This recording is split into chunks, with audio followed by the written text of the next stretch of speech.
Everyone thinks a 5G hotspot either gives you ridiculous gigabit speeds or turns into a pocket-sized hand warmer. Here's the thing. The Inseego MiFi M2100 5G UW can be both, and that's exactly why it's worth talking about.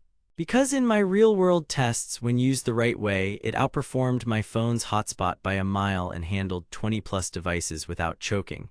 But when used the wrong way, it'll drain fast and disappoint. I spent 10 days with it across downtown, suburbs, and a rural edge area, ran 62 speed tests on Verizon 5G ultra-wideband and LTE, and stress-tested Wi-Fi 6 with a small team. What I discovered flipped my expectations. Before we dive into what I discovered and whether it's actually worth the $219.99 price tag and that 3.4-star Amazon rating, if you're already leaning yes and want the best current deal, I've got a link below. But stick around because the way you use this thing makes all the difference. I needed the M2100 because my phone's hotspot kept failing me on client shoots and during travel. Picture this.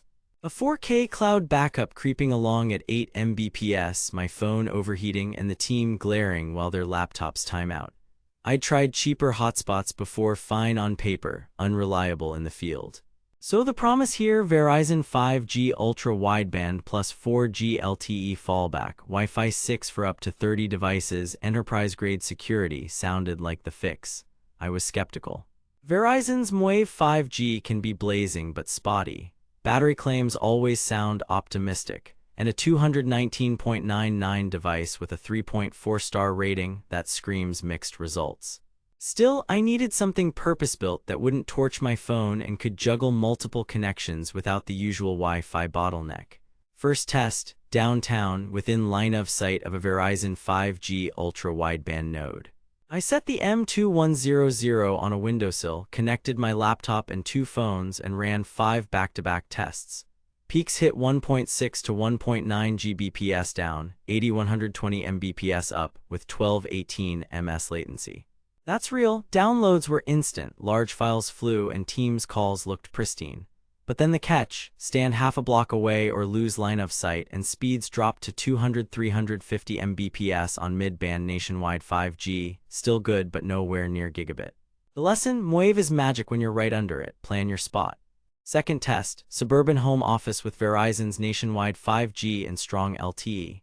Over 2 workdays, the M2100 averaged 120-240 Mbps down, 20-40 Mbps up, latency 25-40 ms. More importantly, it was stable. My phone hotspot, by comparison, started at 90 Mbps and sank to 30-50 as it heated. The M2100 ran cooler and held throughput over hours. Wi-Fi 6 helped 2-3 laptops, 2 iPads, 4 phones, a camera body syncing files, no drops. Third test, coffee shop chaos. I connected 15 devices to the M2100 to simulate a small team training. With Wi-Fi 6, each laptop still saw 80-120 Mbps during a shared 800 Mbps downlink. When I pushed it past 20 devices, fairness algorithms kicked in and per-user speed dipped to 40-60 Mbps, but video calls remained stable. Compared to my older Wi-Fi 5 hotspot, per-user throughput felt about 3-4x better under load, which tracks with the Wi-Fi 6 claim. Battery test. The 3500 mAh removable pack lasted me 6.58 hours on mixed LTE 5G with 610 devices attached. On sustained ultra-wideband at gigabit speeds, it dropped to around 3.54 hours. Fast lanes cost fuel. USB-C tethering to my laptop extended runtime by about 20% because the radio worked less to maintain Wi-Fi, and the reverse charging trick topped off my phone at a slow but steady pace. Heat was noticeable under MiFi stress, but I didn't experience thermal shutdowns. I did see a couple of brief handoff hiccups moving between 5G and LTE while driving. Then again, that's a network reality more than a device flaw. Coverage and signal. In a fringe LTE spot, I flipped open the side flap and attached a pair of TS9 external antennas. Signal improved by 10 dB and download speeds doubled from 12 to 25 Mbps. Not glamorous, but the difference between unusable and okay for email. The 2.4-inch touchscreen is handy for quick settings, and the admin panel exposes WPA3, guest networks, MAC filtering, and VPN pass-through. I appreciated that it's designed in the US with enterprise-grade security, though the UI can lag slightly when many clients are connected. Here's where it gets interesting. The most surprising finding wasn't the peak speeds. It was how much more consistent the M2100 was than tethering from a flagship phone during long sessions. After 25 hours of on and off testing over 10 days, the M2100 simply held performance and thermals better under multi-user loads. The Snapdragon X55 5G modem and the Wi-Fi 6 radios are just built for this job. Plugging it into a laptop via USB-C and disabling Wi-Fi on the hotspot gave me the most stable throughput and best battery life, perfect for solo work. For teams, leaving Wi-Fi 6 on and elevating the unit near a window minimized handoffs and kept latency low. Compared to alternatives, the M2100's real competitor is your phone plus a travel router. And honestly, the hotspot wins when you're running hours of calls, backups, or streaming across multiple devices. It also hands off between Verizon 5G and LTE more gracefully than older hotspots I've owned. The too good to be true angle, those gigabit numbers are location dependent.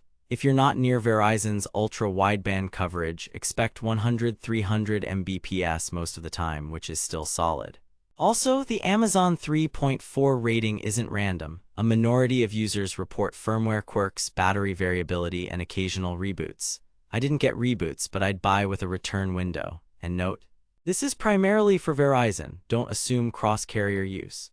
Now that you know the real win is consistent performance and multi-device stability, not just peak speed flexing, grab it while the price is hovering around $219.99 and the extended 8500 mAh battery is in stock. Links in the description for the best current price and any bundle deals I can find.